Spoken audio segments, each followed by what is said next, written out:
안녕하세요. 거룩한 독서 쉽게 따라하기 김인호 루카 신부입니다. 벌써 대림 4주일이 되었습니다. 거룩한 독서의 여정 잘 하고 계신가요? 여러분들에게 조금이라도 도움이 되게 하기 위해서 이렇게 영상을 올리고 있습니다. 여러분들의 많은 참여 부탁드리겠습니다. 이 대림 4주일에 우리가 듣게 되는 말씀은 루카복음 1장 39절에서 45절까지의 말씀입니다. 성경을 펼치신 후에 침묵의 시간으로 들어가도록 하겠습니다.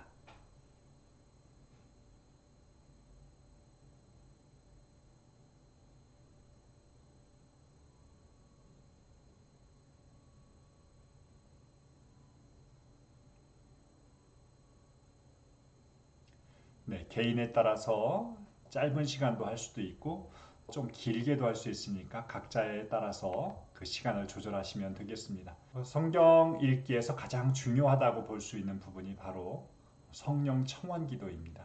성령 청원 기도는 여러분들에게 나눠드린 교제에 성령 청원 기도문을 바치는 것도 좋고 또 성가를 부르는 것도 좋고 또 대전교구에서는 예전부터 계속해왔던 오소서 성령님 새로나게 하소서 이 기도문을 바치는 것도 굉장히 좋을 수 있습니다.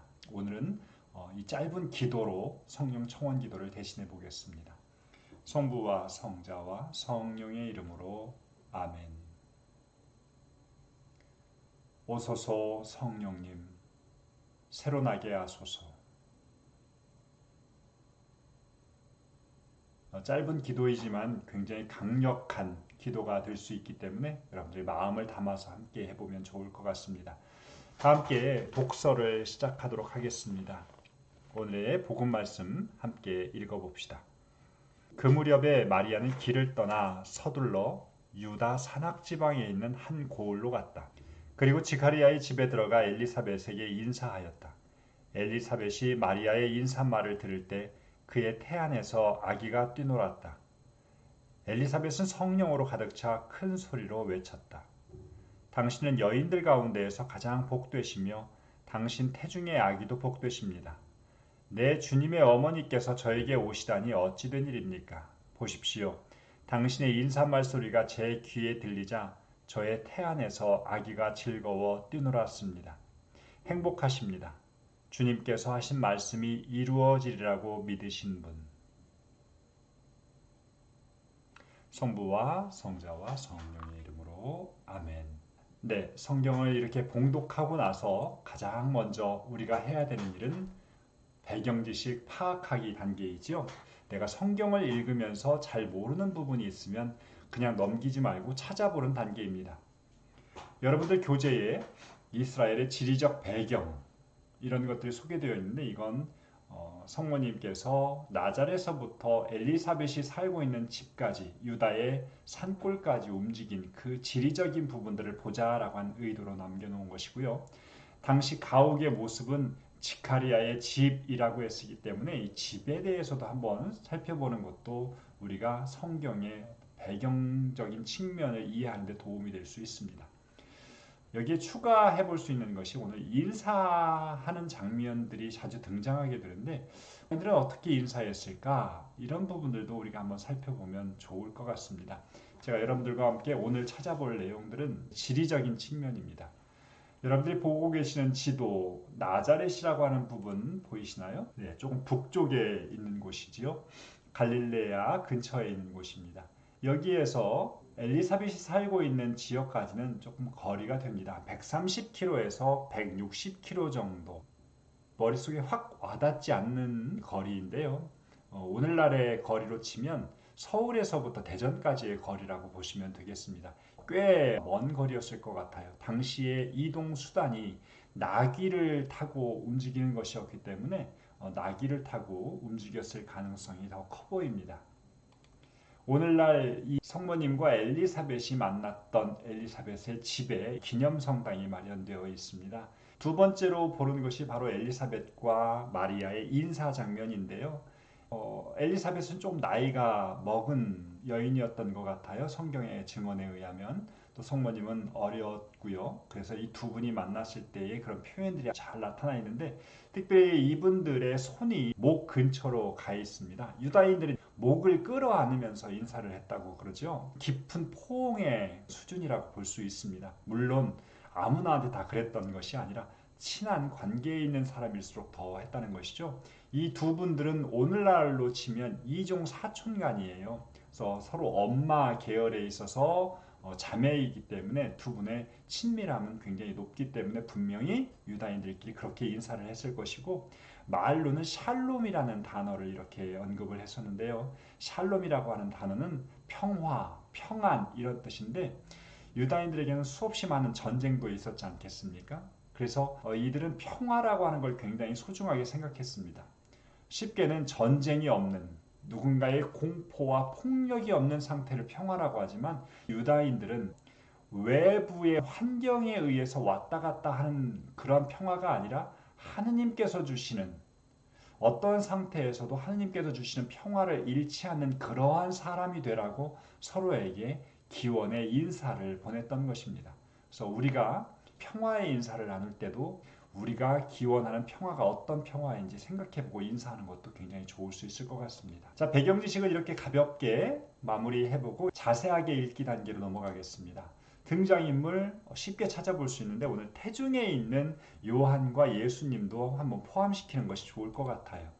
또 장소 이렇게 소개되고 있고요. 시간도 소개되고 있습니다. 여러분들 이제 찾으시는 것에 특별히 어려움이 없을 것 같아요. 네, 복음의 질거리를 요약해 봅시다. 이것은 앞으로 한동안 여러분들이 익숙해져야 되겠죠. 한번 요약해 볼까요? 마리아가 유다의 산골을 찾아가셔서 엘리사벳에게 인사하였다.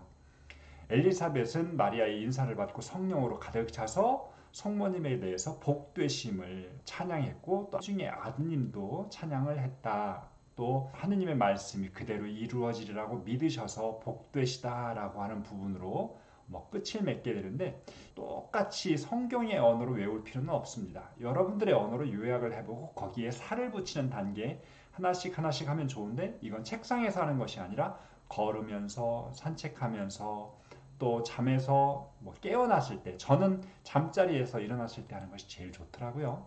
예수님을 표현하는 부분 찾는 거 어렵지 않을 것 같죠? 여러분들이 한번 찾아서 기록해 보시면 좋겠습니다.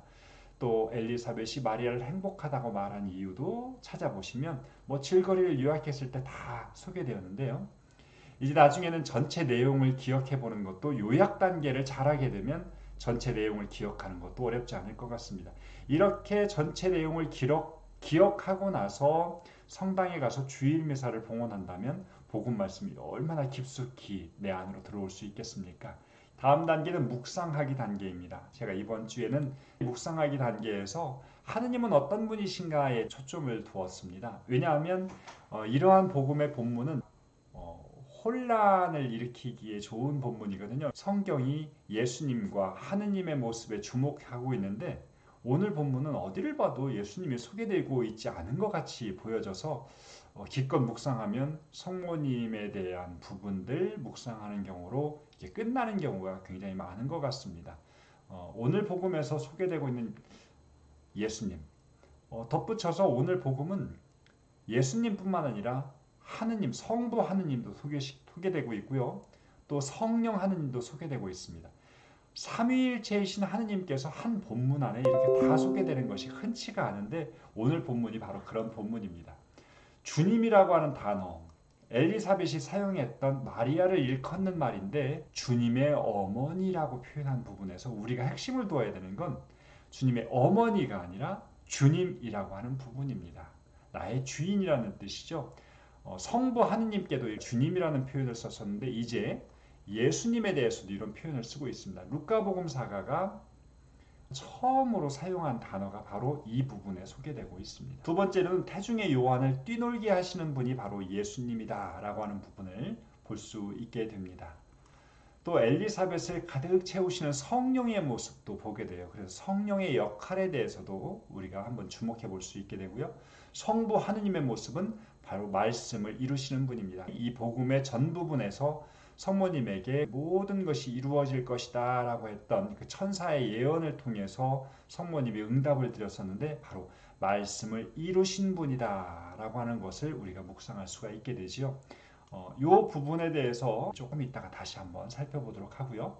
묵상에서 여러 가지가 있는데 신앙의 동료를 만나는 것, 마리아와 엘리사벳의 만남이 서로의 삶 안에서 하느님께서 이루신 일을 서로가 관상할 수 있도록 초대된 타인인 것 같아요. 그래서 그런 기회를 때로는 우리가 동료 관계 안에서도 체험할 수 있기 때문에 여러분들 이걸 한번 기억해 보시는 것도 좋을 것 같습니다.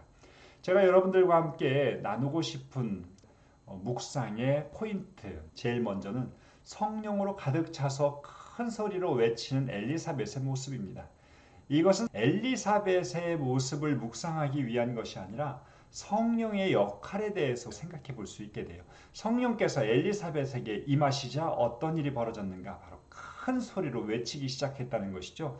큰 소리 누구든지 외칠 수 있습니다. 성령에 의하지 않고서도 외칠 수가 있는데 엘리사벳이 성령으로 가득 차서 큰 소리로 외쳤던 내용을 한번 주목해 보면 재미있어집니다. 타인 안에서 이루어진 하느님의 일에 대해서 볼 수 있도록 해주는, 눈이 트이게 만드는 것이 바로 성령의 역할이죠. 상대에게서 어떤 복됨을 바라볼 수 있는 것, 그것이 성령께서 하시는 일이다. 그러니까 우리가 누군가에게서 긍정적인 점을 찾기 위해서, 또 그 안에서 하느님의 일을 보기 위해서는 성령으로 가득 차지 않으면 안 된다는 것이에요. 우리가 성령을 청하는 건 내 안에서 그냥 좋은 일이 발생하게 해달라고 기도하는 것이 아니라 내가 타인을 하느님의 눈으로, 그리고 그 안에서 이루어지는 하느님의 일을 보게 해달라고 기도하는 것입니다. 성령으로 채워졌을 때 엘리사벳에게서 바로 이러한 일이 일어나는 것이죠. 두 번째는 성령으로 가득 찬 엘리사벳이 이제 태중에서 뛰어노는 아들 요한의 움직임을 느끼게 됩니다. 타인에 대해서도 예민해질 수 있는 것이 바로 성령의 작용인데, 또 하나는 자기 자신 안에서 이루어지는 하느님의 일에 대해서도 예민해 줄 수 있는 것이 바로 성령의 역할인 것 같아요. 우리가 성령론을 따로 배우지 않더라도 오늘 복음이 소개하는 성령의 역할을 주목하다 보면 이래서 우리가 성령을 청해야 되는구나. 타인에 대해서도 나 자신에 대해서도 하느님께서 하시는 일에 대해서 더 예민해지게 만들 수 있는 것, 이건 성령께서 하시는 일이구나 라고 하는 걸 묵상하면 좋을 것 같습니다. 다음으로 제가 더 크게 주목해 보는 것은 뛰놀게 하시는 예수님의 모습입니다. 마리아의 인사말 소리에 반응한 태중의 요한의 모습을 루카는 뛰놀았다라고 표현하고 있습니다. 다른 말로 하면 영적인 기쁨과 환희, 이것을 뛰놀았다라는 표현으로 하고 있는 것인데요. 우리의 일상적인 언어로는 환희, 영적 기쁨, 이러한 표현들보다는 팔짝팔짝 뛰다, 신명났다, 조금은 속된 표현이지만 좋아 죽다, 이런 표현들이 우리가 사용하는 뛰놀다라고 하는 표현의 의미와 같다고 볼 수 있을 것 같습니다. 자, 요한이 뛰놀았다라고 하는 걸 우리가 조금 더 느끼기 위해서 좋은 방법은 뭐냐면, 내 삶 안에서 나는 언제 그렇게 뛰놀아 보았는가, 언제 그렇게 신명나고 환희에 차보았던가, 그 순간을 한번 기억해 보는 것입니다. 어떤 분은 결혼식을 할 때, 학교에 붙었을 때, 또 취직을 했을 때, 자녀를 출산했을 때, 손주가 태어났을 때, 저는 사제서품을 받을 때 굉장히 좋았고, 또 유학 갔다가 한국에 돌아올 때 너무나 좋아서 막 양팔을 쫙 이렇게 올렸던 기억도 납니다. 막 쇼생크 탈출이라는 영화에서 보면 그 사람이 해방되고 나서 양손을 높이 올리고 막 환희에 가득 차 있는 모습도 뛰놀다라고 하는 표현하고 연결시켜서 보면 좋을 것 같아요. 성경에서도 뛰놀다라는 표현이 종종 발견됩니다. 이사야서, 시편, 잠언 이런 곳에서도 자주 언급되는데, 이런 부분들을 이렇게 종합해서 보게 되면 하느님 안에서 사는 이의 기쁜 모습을 소개한 것이 바로 뛰놀다라는 표현이에요. 루카복음사가는 유일하게 신약 성경에서 이 뛰놀다는 표현을 쓴 사람이에요. 그래서 우리가 뛰놀다라는 표현을 잘 한번 살펴볼 필요가 있는 것 같은데요. 이사야서에서 절름발이가 사슴처럼 뛴다라는 표현이 있는데, 이건 바로 메시아가 우리에게 오셨을 때에 일어나는 인류의 모습을 표현하고 있는 것입니다. 예수님이 오시면 우리 인류가 그렇게 뛰놀 수 있는 사람이 된다는 것인데, 아까 구약 성경하고 비교해 보면요, 우리가 하느님 안으로 들어갔을 때 이렇게 뛰놀게 되는데, 이제 루카복음사가가 이야기하는 예수님의 오심은 우리를 뛰놀게 하신다는 겁니다. 우리를 안으로 초대하시는 것이 아니라 그분께서 오신다라고 하는 것을 강조하시는 것이 바로 루카의 신학인 것이죠. 그림을 보시면 얼마나 신명나고 있습니까? 때로는 우리가 이렇게 신명나지 못하게 살아가는 삶이 있는 것 같아요. 상처 때문에, 또 두려움 때문에, 또 슬픔과 우울함 때문에 이렇게 뛰놀지 못하고 절름발이가 되어서 살아가고 있는 모습일 수 있는데요. 예수님께서는 우리를 뛰놀게 하시면서 그렇게 살아가도록 우리를 초대하신다라고 하는 것. 우리가 기다리고 있는 대림 시기의 이 핵심은 바로 우리를 뛰놀게 하시는 예수님이라는 걸 기억해 보면 좋을 것 같습니다. 그래서 요한이라고 하는 존재는 바로 모든 인류를 대변하는 상징이라고 볼 수도 있겠어요. 여기서 더 나아가서 우리를 만나는 누군가에게 뛰놀게 할 수 있는 삶도 필요하겠지요. 예수님의 말씀을 먹었고 예수님의 몸을 모신 사람으로서 누군가에게 다가섰을 때에 그 사람들을 뛰놀게 할 수 있는 존재가 되는 것. 바로 그것이 예수님 안에서 그런 체험을 했을 때 가능한 것 같습니다. 상처를 입었고 좌절했고 슬픔에 겨웠고 또 우울한 모든 분들이 예수님을 통해서 그렇게 뛰놀 수 있는 여러분들이 되셨으면 좋겠습니다. 자, 이제 마지막으로 우리가 짧은 기도를 하면서 마치면 좋을 것 같아요. 우리가 만난 예수님을 기억하는 것도 좋고 성경 말씀을 기억하는 것도 좋은데, 오늘 엘리사벳이 했던 그 인사말들은 우리가 성모성의 앞부분에 그대로 들어가는 내용이에요. 그래서 오늘 기도하면서 성경 말씀을 읽고 성모성을 바치면서 끝내도록 하겠습니다. 성부와 성자와 성령의 이름으로 아멘. 예레미야서 15장 16절부터의 말씀입니다. 당신 말씀을 발견하고 그것을 받아 먹었더니 그 말씀이 제게 기쁨이 되고 제 마음의 즐거움이 되었습니다. 주 만군의 하느님, 제가 당신의 것이라 불리기 때문입니다. 은총이 가득하신 마리아님 기뻐하소서. 주님께서 함께 계신 이 여인 중에 복되시며 태중의 아들 예수님 또한 복되시나이다. 천주의 성모 마리아님, 이제와 저희 죽을 때 저희 죄인을 위하여 빌어주소서. 아멘. 성부와 성자와 성령의 이름으로 아멘. 감사합니다.